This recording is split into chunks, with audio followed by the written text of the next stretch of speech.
Oh shit, I was all muted. What's up, y'all? 60 years since the LA riots, the Watts riots, I should say. Here's the reason why we're having this show. We're having this show because you got to look back on the times that, as a people, you resisted the bullshit. You know, we always get talked about how where we went wrong, what we don't do, we need to stick together, and all this shit. Well, there are times throughout history to where we as a people have made improvements in this country by leaps and bounds. And what took 30 years of doing it the right way through policy or trying to vote, trying to listen and play the game, what took 30 years to accomplish can get accomplished in less than a year when groups of people take certain actions. And that's what today's about. The 60s were warring. America was at war in the 60s. It wasn't just Watts. It was Chicago. It was Miami. It was all over the country from the early 60s to the late 60s. Let's always remember, America was at war. Okay? You don't have this many riots, this many people killed, and it not be a war. We need to frame it that way. Because America was at active war with its black citizens throughout the 60s, bombing churches, putting our backs against the wall. And in the 60s, Black America, from Miami to Chicago to Detroit to Memphis, DC, stood up and fought. But it's something about LA that when we fight, that shit get real loud and it resonates and it stays there. We got a different spirit out here, you know, because we deal with a different. We're isolated out here. We don't have a black town 30 minutes away. We don't have a black town an hour away. The next black town is Oakland, and that's 6 hours away. So we're we're isolated way over here on the West Coast, to where the rest of the country don't really know what's going on. You only know what the media tells you and what these sorry ass hip hoppers tell you these days. But that's another story. So there's a certain military totalitarian style of governance that was going on here in LA that made the explosion reverberate around the country in a different way. And then it happened again 30 some odd years later with the LA riots.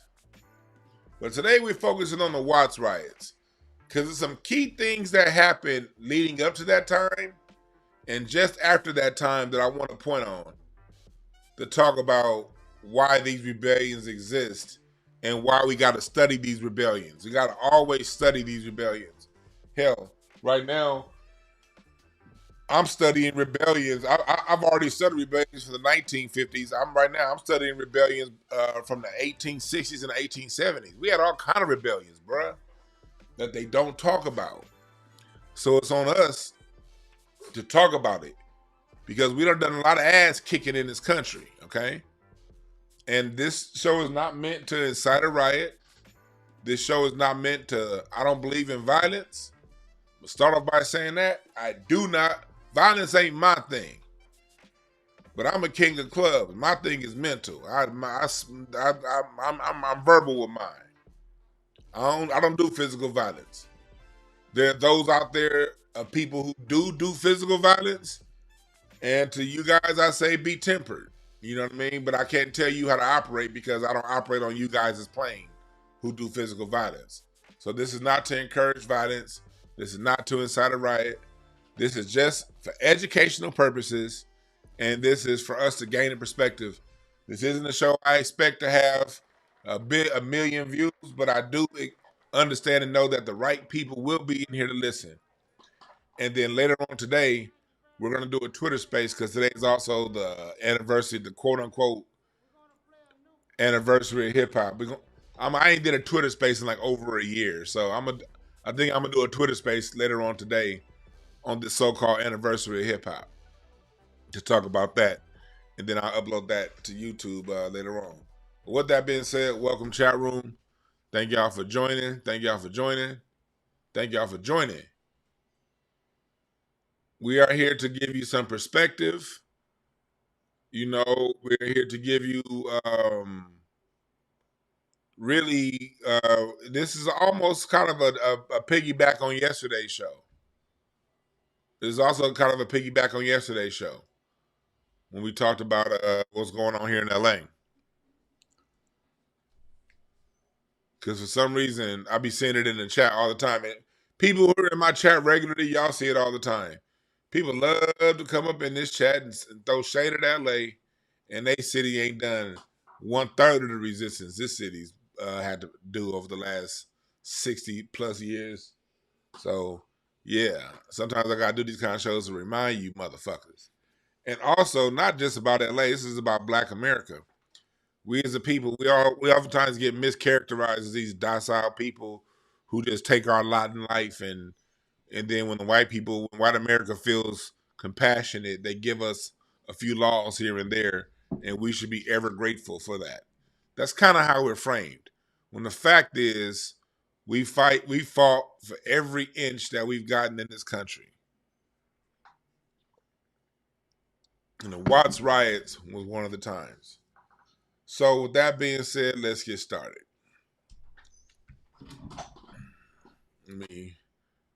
I gotta pull that up.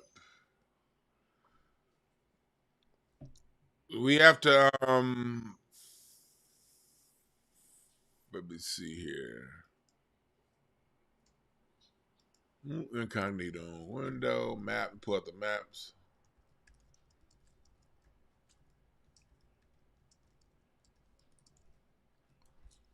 Let me see here.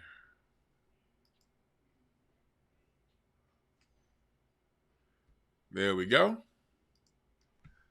So here we go. The Watts Riots. Watts is this area you see right here in South Central California.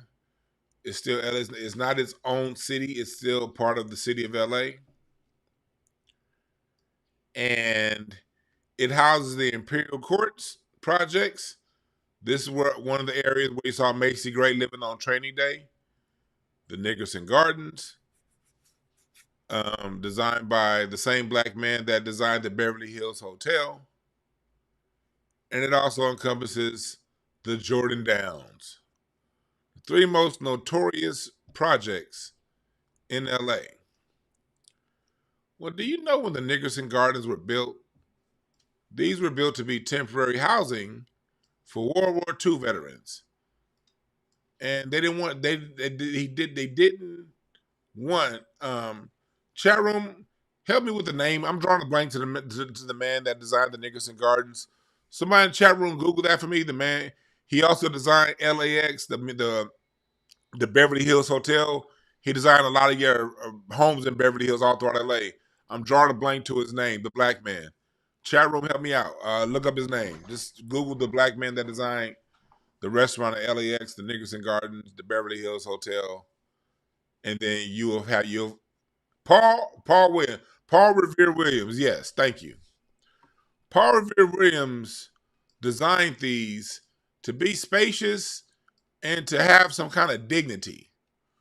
He didn't want these to resemble the projects on the East Coast with these tall, towering projects where people were just standing on top of each other.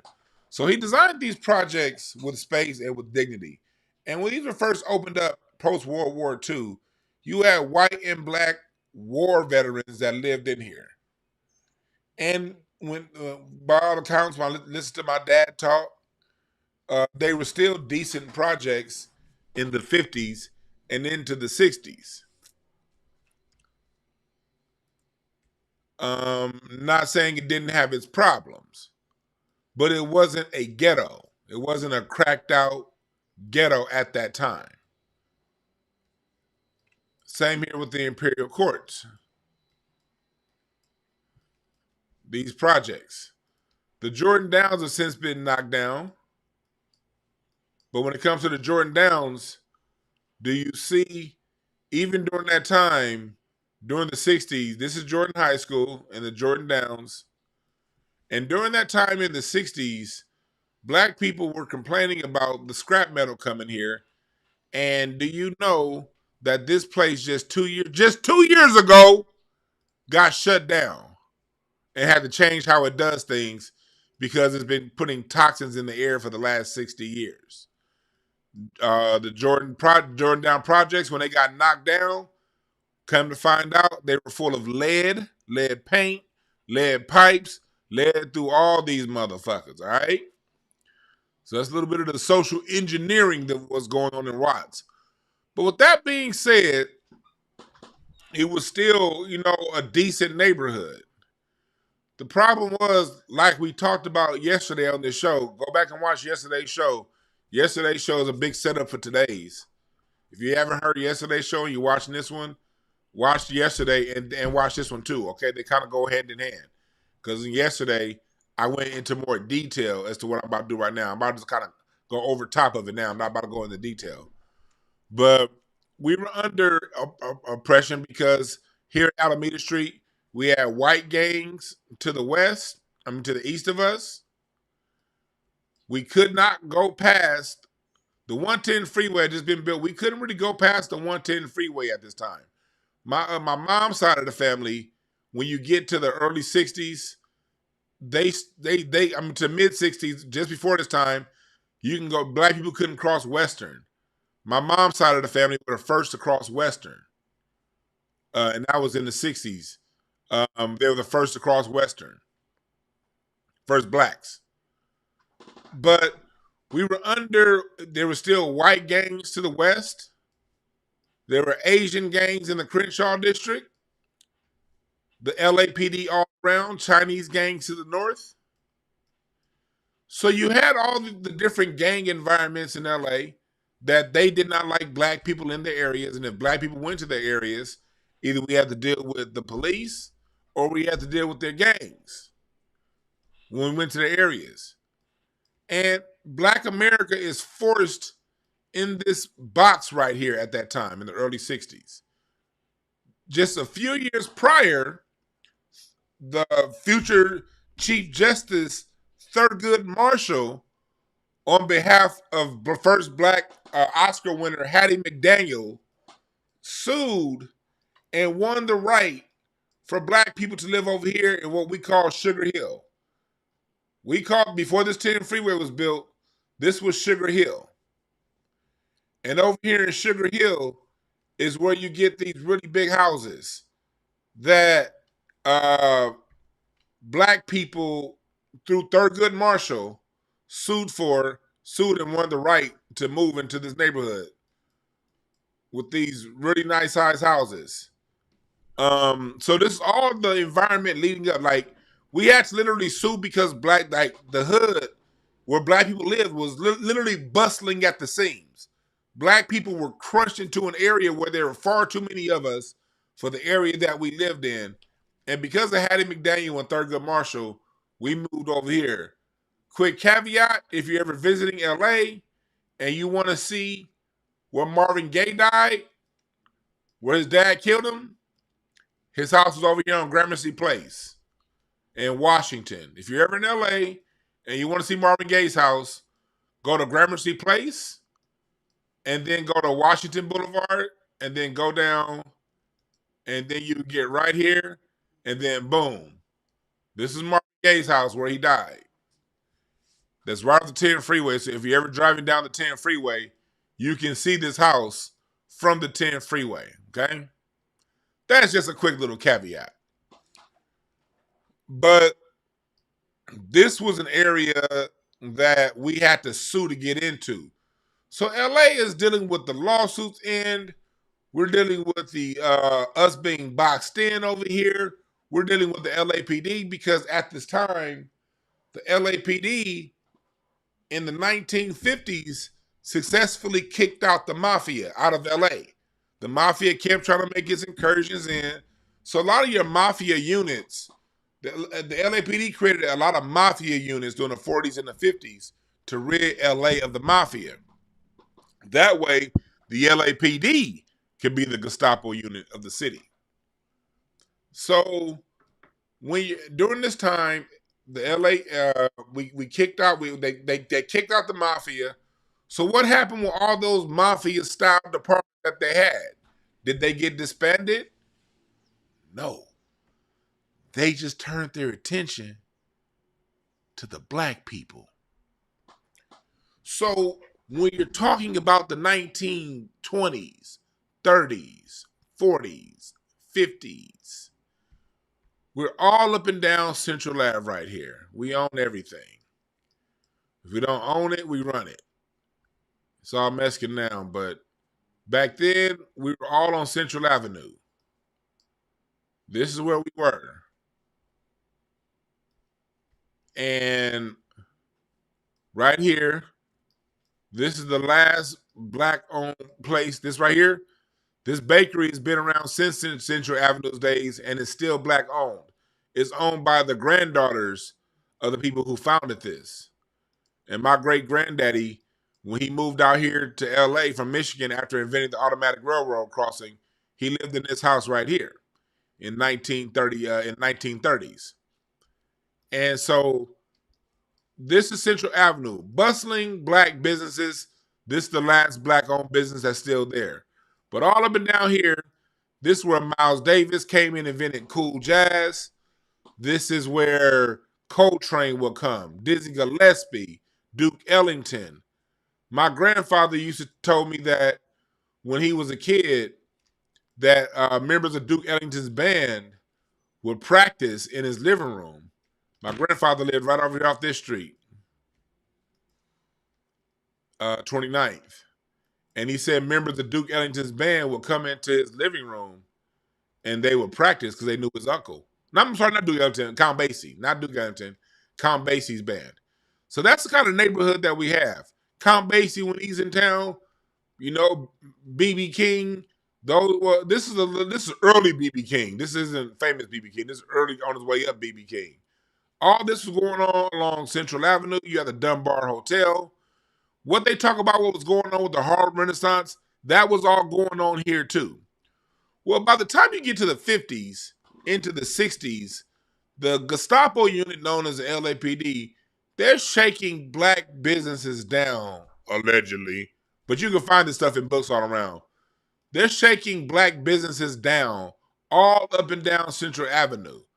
So when we had a business district that was thriving, they were shaking our businesses down and making it too expensive for our businesses to operate. So our business had to shut down, and then those businesses were allowed to be. They were allowing Chinese people to come in at that time and take over those businesses and get government help to take over those and grants to get that, the Chinese and the Japanese. So at that same time, in the 50s, you got this black business district, the Central Avenue district, that was Central Boulevard. This is the Central district. This is where, this was also where we were. And we had thriving black businesses all up and down the street. And coincidentally, the first arrest in marijuana, the first marijuana arrest in American history happened right here at a club there used to be a ballroom right here. And Louis Armstrong, Satchmo, the person that New Orleans airport was named after, he was smoking weed out here and he got arrested for smoking weed right here on this corner. And that was the first time anybody in American history had been arrested for smoking weed because the laws had just changed during that time. And at the same time, so people talking LA ain't got no culture. fuck you and your mama. And at the same time right here, this over here, this is where Malcolm X's West Coast Mosque was. Malcolm X established a mosque when he was here. I think it was 1962 or 63. Right around that time, he left the Nation of Islam and started his own thing. This is where Malcolm X established his mosque. Right across the street from where Louis Armstrong was arrested for smoking weed for the first time in American history. All this is going on, and then they built the 110 freeway. So I'm giving you all this background to show you the tension that was happening here. We're boxed in. You go and destroy our two primary business districts, and we're having to sue to live over here. You know what I mean? And it was. Come on, I learned about this a lot because like my father, he was around. Me and my dad have had these conversations for years and years and years and years. So I'm telling you first-hand information from my father. I'm telling from my uncle, and then later on, I'm going to play a clip from an interview I did with Judge Joe Brown 4 years ago to verify some things that I'm saying. So you have all these things going on along with a very extremely, extremely, extremely oppressive LAPD that was built by Klansmen. During the 40s and the 50s, the LAPD recruited out of the South, Mississippi, Louisiana, Alabama, Arkansas, to white men over 6 feet tall is who they marketed to. White men over the height of 6 feet tall. And let me give y'all a book y'all can reference. Hold on. Give me like 30 seconds. That book is in my other room. Let me give y'all a book. Hold on 1 second.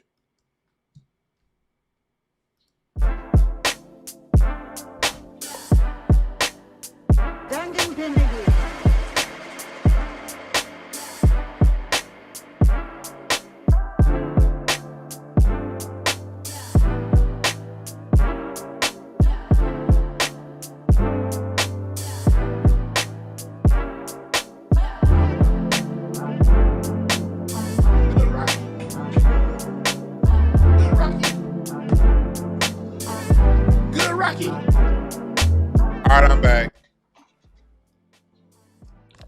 It's this book right here. I read this book, and my college professor, John Barker, wrote this book. Racist motherfucker. But it's called Danger, Duty, and Disillusion. And in this book, they give backstory as to how the LAPD was built. And it was built on basically getting Klansmen from the South and having them come here. So what happens when you give a free train ticket and accommodations to Klansmen from the South to move to LA, and you give them a green light to do whatever the fuck they want to do? What's going to happen? They are going to commence to whooping ass, okay? They're going to commence to whooping ass. So the LAPD doled out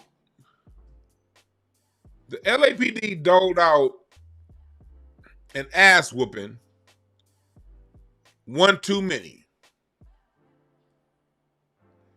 They doled out an ass whooping one too many. And the city erupted. And it burned. And it burned. It burned. And LA's response was to leave that part of the city scarred forever. And till this day, Watts still is a ghetto. It became a ghetto almost overnight because of the lack of attention. America said, you know what? Fuck all you niggas. But it still maintained a pride, and it still does. Giving us artists like Patrice Rushen and Dougal Chancellor, Charles Mingus, and the Whispers, so on and so forth. all come out of Watts. But on the other hand, what it did, they left that scar.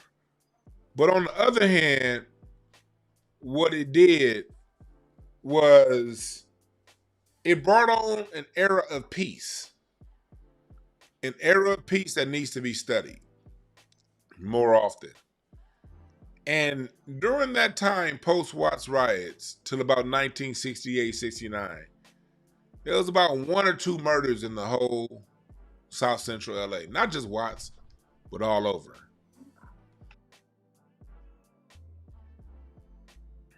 There was a time of peace. And my father grew up in that time. And my father tells me stories of him living over here in the South Park area and walking to see my cousin Stanley down here in Compton. Yeah, that's about like a good 15-mile walk. But Pop said that's what they was doing in the mid-60s. It was just like he living in LA, there was a certain era of freedom. During that era of freedom, access to universities where it was free and open. There were jobs. And during that short period, Black America and Black LA built itself a nice, good middle class. And that's not just LA. That's really 65 to 70, 71 nationwide. But in LA and Watts specifically, 65 to 68, 69. There was no murders. There were no rapes. Black America was peaceful. Because it goes to show you, and it says it in the Kerner Commission report, when Black America has just adequate resources, we don't even need an abundance of resources. But when Black America has just enough resources to get through its day-to-day life, we're a nonviolent people. We don't have crime in our communities. It doesn't exist. When we have resources, key part, when we have resources, is resource depravity that pushes us into fighting. And it's also white supremacy and aggression by cop. To prove what I'm saying, let me go back. I'm going to go back to a video, to an interview I did with Judge Joe Brown like back in 2020. And I found a part. And I want to let Judge talk for a little bit about that time in LA. I just happened to ask him this question. So listen to Judge Joe Brown talk about that time in LA. We could reach out to the wider Black community, and we encountered Bunchy Carter. He right here's the setup. He's talking about when he was at UCLA. He was talking about his years at UCLA and as a recruiter. He's talking about his years as a recruiter at UCLA. And I'm over here I got some trainings to do. I'm over here, y'all seeing my training notes. I got some corporate trainings to do in a couple of days. Y'all looking at my training notes. But he's talking about that time he was at UCLA, that he was allowed to go down into Watts and recruit. And he's talking about how he recruited Bunchy Carter, leader of the Black Panthers in LA. So Judge Joe Brown's about to give you that backstory to Bunchy Carter. And then I'm going to ask a question and I want y'all to listen. He had been head of the Slawsons, which was a street gang that evaporated like all of the rest of them after the 65 uprising in LA, when all of the tension and frustration got out of everybody's system and black on black crime dropped to almost zero. I think there were only 2 black on black homicides in 18 months. There were no burglaries, no robberies, no rapes. That was in 1968, wasn't it? No, I'm talking about after the wire. Oh, after, yeah. 66. You know, there's nothing going wrong in the Black community, and LAPD wouldn't come in there unless they were riding 5D. I want you to corroborate a story with me, real quick, Dr. Judge, and stay on this subject. Judge, my uncle was a police officer in 1967 here in LA. And he talked about those years when there was basically no crime between 66 and 68. And he talked about after the riots, a lot of the LAPD who was in South Central in Watts, the white boys that was messing things up, they shipped them out to the valley and then brought in a Yeah, whole bunch of brothers down here to did South just Central LA. they did just exactly that. All See, right, cool. So you people, when I I tell was that story, Judge just corroborated with for me. All y'all future listeners, y'all know I ain't bullshitting when I tell that story now. Go ahead, Judge. that's absolute truth. And things improved. Now, at this point, we started bringing in, before I got diverted about the evaporation of the street gangs, we recruited Bunchy Carter, who had been president of the Slawsons. He had done penitentiary time, and functionally he had been illiterate, but like Malcolm, he taught himself to read and write, read the dictionary, and he started writing beautiful poetry, which is what brought him to our attention.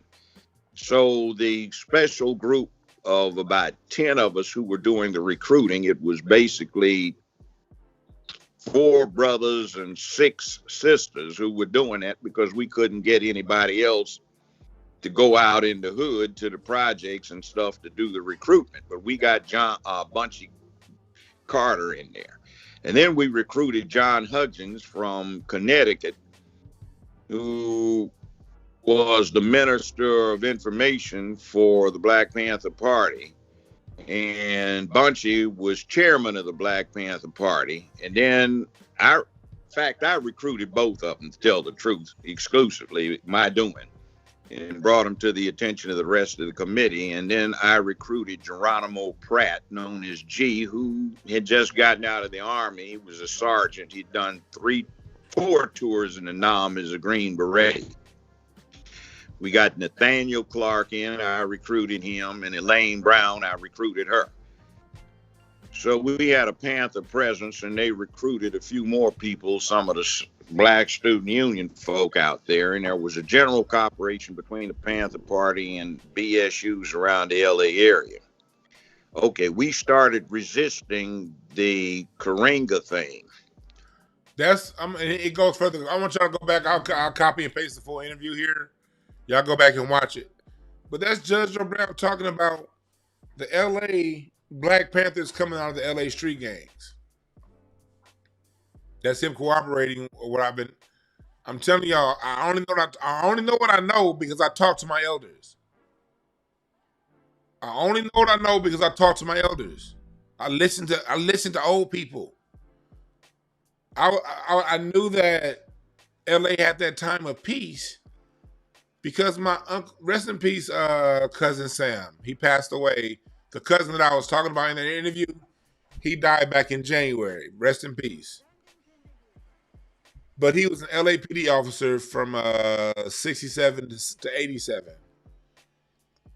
And he talks about how he tried to become an LAPD officer in 62, 63, 64. They wouldn't let him, so he had given up. But after the Watts riots, they had to hire black officers. And they hired black officers to patrol South Central LA. And LA had zero violence. No murders, no robberies, no crime. People had jobs and people had access to resources. But that happened when we stood up. And it's my contention, the result of that is America saw how serious places like LA are. And this place became the primary target for the drug epidemic. Right, also at that same time in 66, let me go back to my map. You got the drug thing happening before crack.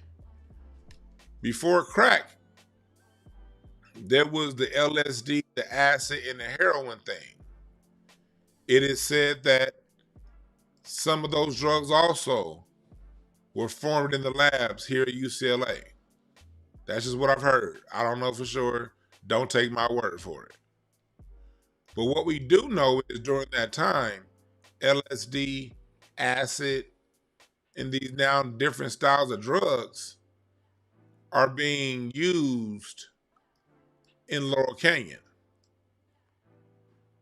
There are doctors that work with, that are there always around the Beach Boys, always around Frank Zappa, always around the Birds and the Mamas and the Papas and the Carpenters. And there was the whole LSD acid thing was coming about up in here at the same time. The heroin thing was going on really, really bad down here in South Central. Heroin was coming into the city like crazy. Like my dad say, heroin. And then we get into the early 70s, we get the propaganda films. Shaft was good propaganda. It sent people into the military, not military. Shaft sent people into the government jobs, into being police officers. For the people who wanted to play it straight out of the hood, they went Shaft's route. The next movie was Superfly. Superfly got a lot of brothers trying to get that one hit and get out, the way Priest did in Superfly. And then you had the Mac, the pimp. And most of Black America was heavily influenced by those three movies. The government worker in Shaft, the hustler in Superfly, and the pimp in the Mac. And then down the line, you get Claudine, the welfare recipient. I love all four movies, but all four movies played a trick on a lot of Black people's minds. And Black people, post riots, started to put our foot off the gas. The riots got Black America right where it needed to be. Resources, community policing, new laws. The LA riots helped get Black America what couldn't be done between the 20s and the 50s got done in 1 week in the 60s. But the problem with the Watts riots is the same thing with the problem with the LA riots in 92. Once the aggression was let out, niggas let their foot off the gas and started partying. And my dad got it saying, my dad always said, 71, we really had something going. But by 71, 72, my dad said, we all felt like we had got something. So while we was running around America feeling tickled, Nixon was tickling our balls. That's one of my dad's sayings. We thought we was out there dancing and tickling ourselves, having a good time, listening to all that good music. Little did we know Nixon was tickling our balls. That's what my dad always says. All that good music that they had. Now, I'm not going to play no music. I don't want to get no strikes today. So the lesson from the Watts riots is less what the riot was about, but more on maintaining and staying focused. We went from Black to people of color after that. We started having fun. We let our foot off the gas. They brought in heroin in the 60s, in the 70s. And then by the 80s, boom, right back in that trap.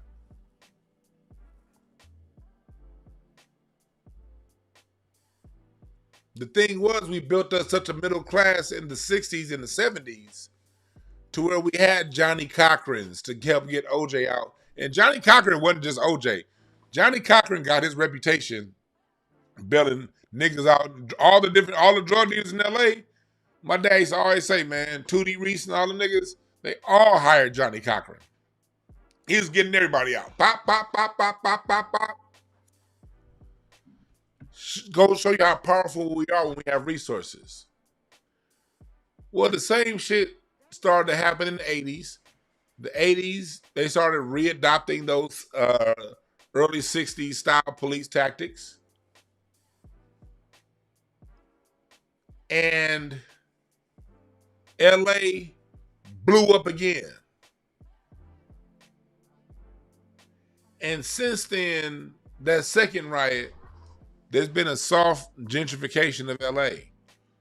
I think the powers that be realize you can't tame these LA niggas. After a while, they're gonna bust, and they're gonna stop busting on each other, and they're gonna come together and bust on y'all asses. And that's happened twice in the last 60 years. Really 3 times, because in 2020, right during the George Floyd shit got real wild out here in LA too. Like around George Floyd, it was this one cop over in Compton that got shot with a 22. They didn't tell y'all about that shit nationally, but as a sheriff, you know, thank God that cop lived. I don't want, my brother's a cop. I don't want to see no cops die. Fuck that. You know what I mean? I ain't that extreme when it comes to it. I'm talking about this from a societal point of view, you know?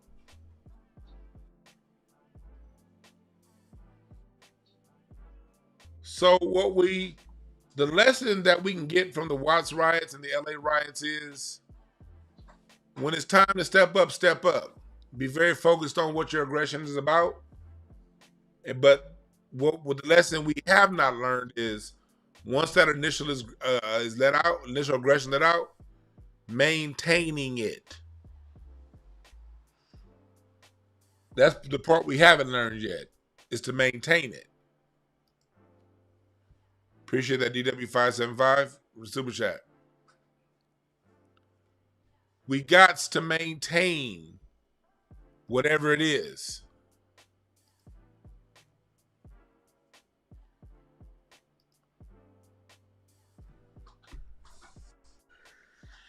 And if we maintain it, we can go a lot further with it. And part of maintaining it is knowing the tricks that they play. One thing they did as the 60s started to come along, they started to slowly disperse those black cops and around the city, and they started to slowly bring them white cops back. Slowly change the law so black folks couldn't be, the regulations so black folks couldn't become cops, and then started that same Gestapo shit now, back then in the 90s. And they're doing it right now again with Latino officers. This time they're just as bad now. There was a report that came out from the city of LA that they are keeping the full report under wraps. But I still have part of the report. Where is it? I don't feel like looking for it right now. When you look at the police brutality here in LA, it's getting back to 80s level. But this time the officers are Latino and not white. My prayer is that this stays nonviolent because people just say, hey, you know what, this is wrong, let's stop it. But do I expect LA to have another riot? Probably not. Because the majority of black LA has been moved out. LA's not black anymore. And everyone else that was in the riots, they just wanted to loot. LA went from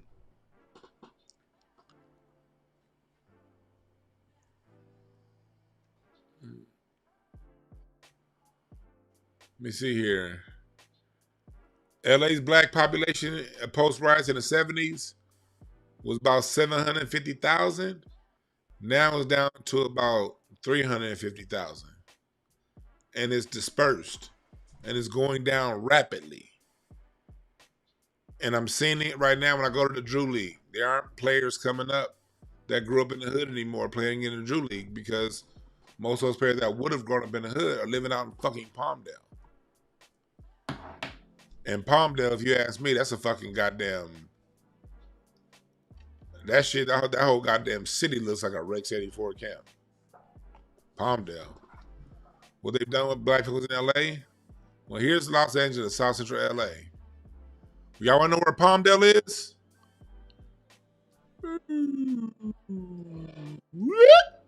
Up here. This is where the niggas live now. Palmdale and Lancaster. And Lord, I hate it up here. If you move up here to Palmdale, Lancaster, I can promise you the next time I see you is the next time you in LA, because I ain't going to see shit. I don't do nothing up here. I am far more likely to see my cousins in Dallas than I am to go to Palmdale. Let's say Watts. Look at the distance from Watts to Palmdale. An hour and 40 minutes, 80 miles. And the traffic ain't even bad now. But guess what? You got black folks every day that work in LA, and they're making that drive every day to and back to work. They live up here in Palmdale, Lancaster, and they work in downtown. They work in Inglewood. They work over here. And that shit started in the 90s. Niggas like, oh, it ain't that bad. Yeah. And this is one ugly ass part. Look, I be talking shit about y'all cities and everything. Look, I'm gonna tell y'all right now. If I was given the choice between living in Palmdale and living in Pine Bluff, Arkansas, nigga, I'm coming to Pine Bluff, goddammit. I'm gonna have a whole southern accent and every goddamn thing. Hey, cousin, look at this shit. It's just death, depravity, and destitute. Look at this nigga right here with a soccer ball. Who the fuck is this nigga? Look at this. Just depravity, ugliness, and bullshit. This is where the hood is now, folks. So most of y'all niggas that lived in Watts, they live up there now. And y'all see how far that is from LA. They either live there or they live out here.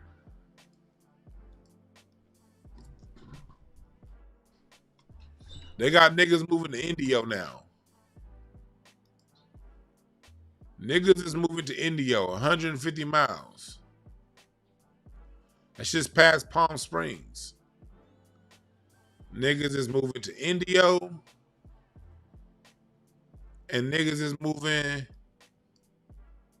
to Moreno Valley. Watts to Moreno Valley.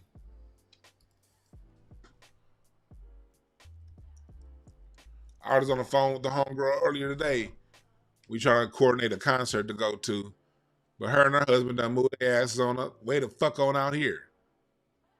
They living out here. Another one of my homeboys who works in LA. This nigga works in LA. And 5 days a week now. And my same people that live out there in Moreno Valley, all these niggas still work in LA. It ain't no fucking jobs out there. They don't hire niggas out there. They only hire other Mexicans way out there. So these black folks actually still work in LA. Look at this, 83 miles. And I got peeps driving back and forth every fucking day from way out here. Look, I'm telling y'all right now, I got some land my granddaddy handed down to me. I own some land out here in Paris that my granddaddy handed down to me that I can build something on right now. Do you think I'm gonna build something on? Who the fuck? I can live rent free right now if I decide to build on the land out here. You think I want to live out here with these ugly ass houses? Hell no. I will gladly pay expensive ass LA rent and just sit on my property out there than live the fuck out here. Nope, I'll just sit on it. Kiss my whole ass. And y'all got the middle of the daytimes. We're at 1 o'clock. At 4 o'clock, this is a 3-hour drive, people. My boy live out here. If he leaves that, and dude is a cop. So he can whoopty wham boomty bam.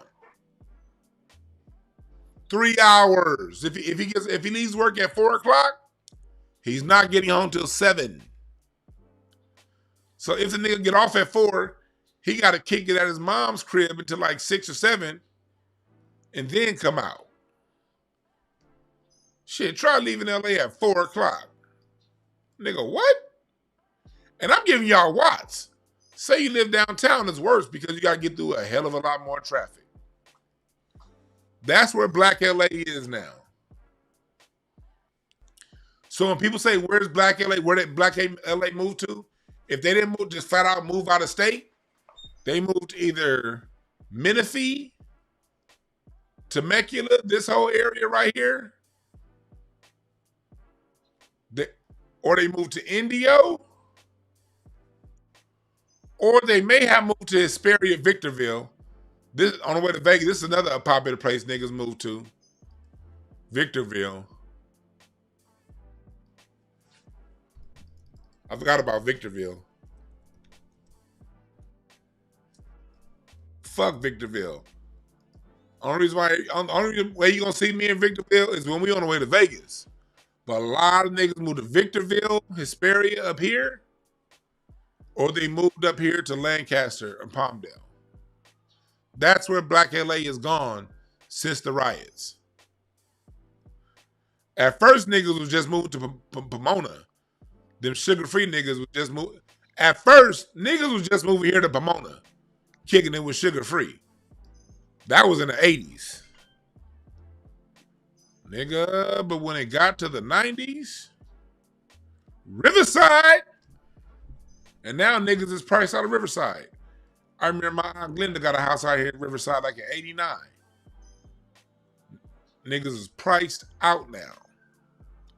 So that's the fallout and what's been happening.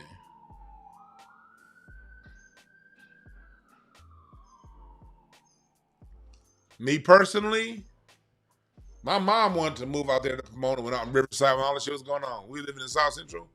My dad said, shit, I ain't about to move out there so this place can become peaceful in 10 years and white folks take this shit back. And my daddy was right. Salute to my pops. My mom was like, shit, we can get a 5-bedroom house and not have a mortgage. My dad was like, shit, you gonna move out there, be stressed out. And I thank God for my parents not taking me out there because niggas that be living far away from LA that grew up in the 90s, them niggas be weird. I'm glad I grew, and not just LA, it's all cities. Whatever city you in, it's a difference between those who grew up in the inner loop and those on the outside. It's just, we cut a little bit different. Inner city motherfuckers versus the outer city motherfuckers. I'm glad my dad didn't take me to the outer city. Thank you, Pops.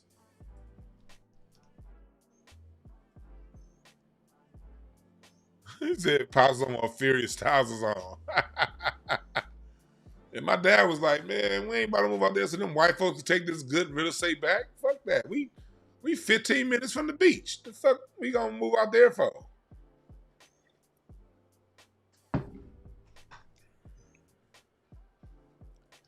Yeah, what you saving in mortgage rate, you paying gas, car maintenance, all that shit. And effort.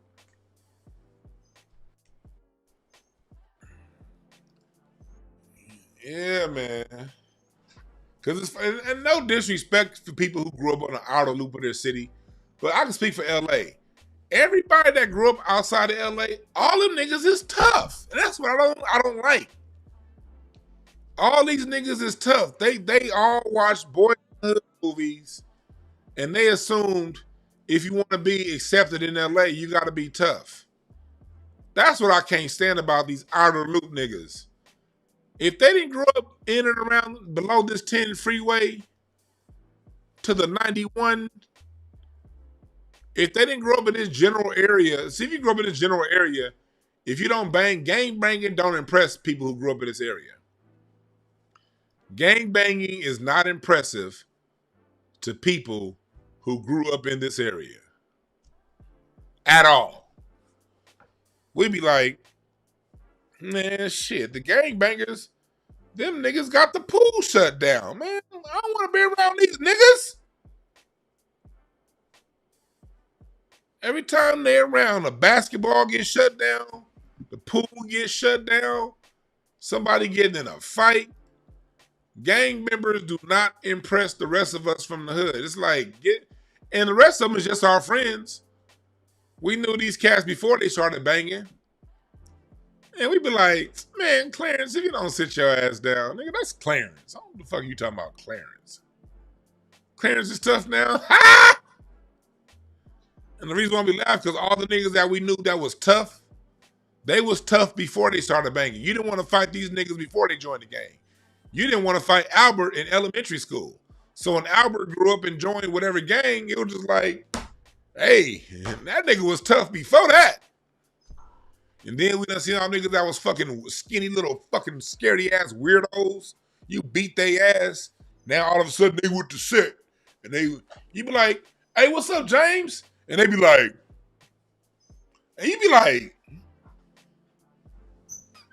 when this nigga get tough? Didn't he just get his ass beat at the pool like 6 months ago? Now all of a sudden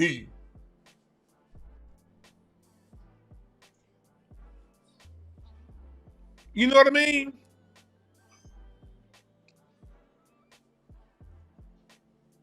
So that shit don't impress us. It's these niggas that grew up way over here on the west side. They grew up over here. Very few grew up in Santa Monica, but it was a small black neighborhood over here. But it's these niggas that grew up in the valley. All these niggas, you see them, all these niggas want to bang a set or be tough. And you be looking at them like, you live in the valley. What are you angry for? Niggas move out to Pomona. Niggas are move. All these niggas that move out here are tough. All these niggas be tough.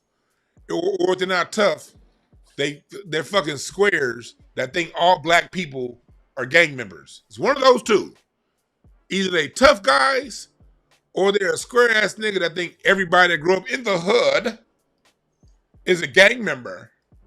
So I thank my parents for not raising me out there. When you grow up in the middle of it, you know what it is.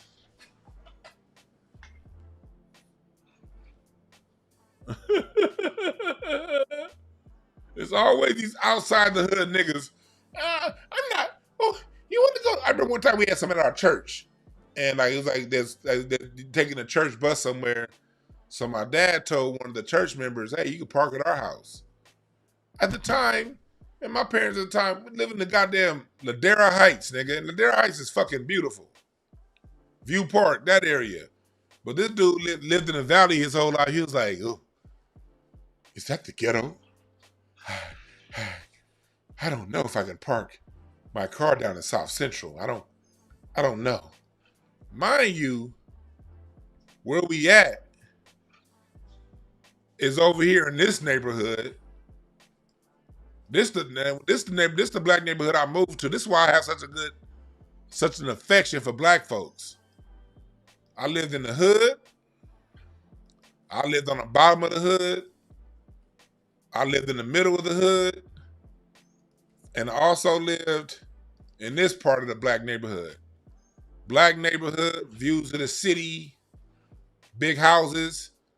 This is also a part of LA I grew up in. Up here off South Ridge.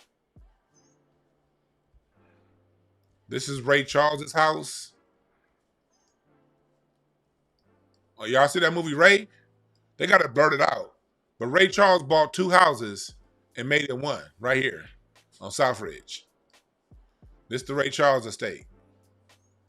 So this other part, this is the black LA I know. So like, yeah, this is also black LA. They're trying their hardest to gentrify this now too, but it's still majority black. And then you look out, you got beautiful views of the city. You got this area. You got the Dons over here. This is Baldwin Hills. This is where John Singleton used to live. And black folks in LA got made. Like, these houses like small on the front, but all these houses got beautiful goddamn views of the city. There's a black woman right there. This is also black LA. Ladera, where my wife grew up. This is black LA. This is also black LA up here. Ladera. Beautiful motherfucking homes. My wife grew up over here off Bedford. This is the block my wife grew up on. Beautiful homes. All black. All black. All black. All black. So it's all of that shit. You know what I mean? All of it. All of it.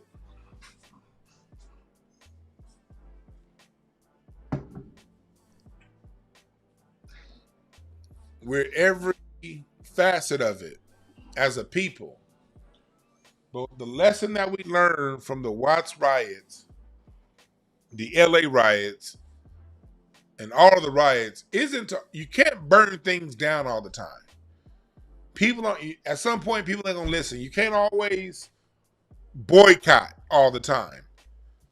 Sometimes you just gotta know how to put plans in action. And this how we gonna put, this is the solution to the show today. The solution is to discover and learn your gifts. Cultivate your gifts. Operate your gifts on the highest level. Send our children into the direction of the sciences. And if they're going to go to college, make sure it's a degree that they can make money and produce an income off of. Don't just send them to college and say, go to college. Make sure you're putting our kids in fields that can bring money back to them. These different tech fields, the medical fields. Pay attention to what's going on in the medical industry. There are 20,000 doctors out of work right now. America's been importing a lot of doctors from China and India. Pay attention to that. Look for the specialties. Look to become specialists. And for those who don't go to college, get great at something. Whether it be installing solar panels, plumbing, whatever it is, get a skill that you can't be replaced. That people need you. Cultivate that skill. Make yourself layoff proof because of your skills. Teach that to the next generation. Get politically active, but not a political coon. You can't riot all the goddamn time. But what we can do is get ourselves up economically. We can make reparations a key priority in our votes, and how we vote and how we participate politically. For me personally, my only agenda politically is reparations. That's my agenda. Not civil rights, not coming together on people of color. Reparations for Black America. If you're going to participate politically, then go for it all. Go for the gusto. And if you don't want to participate politically, that's fine too. But what happened post Watts riots? What happened post LA riots? Black people got into fighting for everybody else. People of color, minority this. You dig what I'm saying? This time, we gotta fight for ourselves. This time, we gotta fight for ourselves. That's why DW577, Needed 40 did warn us of time of displacement. And that's where we are right now. We're being displaced. We're being disaggregated as a people nationwide. What's going on in LA is coming to your city. Come on, Rocky. Rocky up now. What happened in LA is coming to your city, okay? But thank y'all for listening. 6-year anniversary of the Watts Riots. It's also a so-called anniversary of hip-hop. So what I'm going to be doing later on, I'm going to do a Twitter space. I ain't done Twitter space in forever. So look for a Twitter space to start sometime around 6 o'clock Pacific time. We're going to talk about hip hop and history sometime around 6 o'clock Pacific time. So for those of you follow me on Twitter, same thing at Dewan B. You said it's happening in Houston right now, Mama Deb? Yeah. I was in Houston a few years ago. They're going into that third ward hard. It's happening in South Dallas. My family been living down the street from the goddamn Cotton Bowl for well over 100 years. I went to Dallas last year.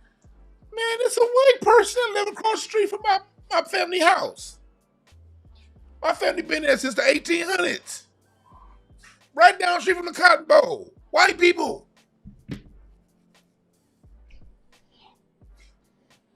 So pay attention, y'all. Pay attention. I'll holler at y'all over on Twitter space later on today.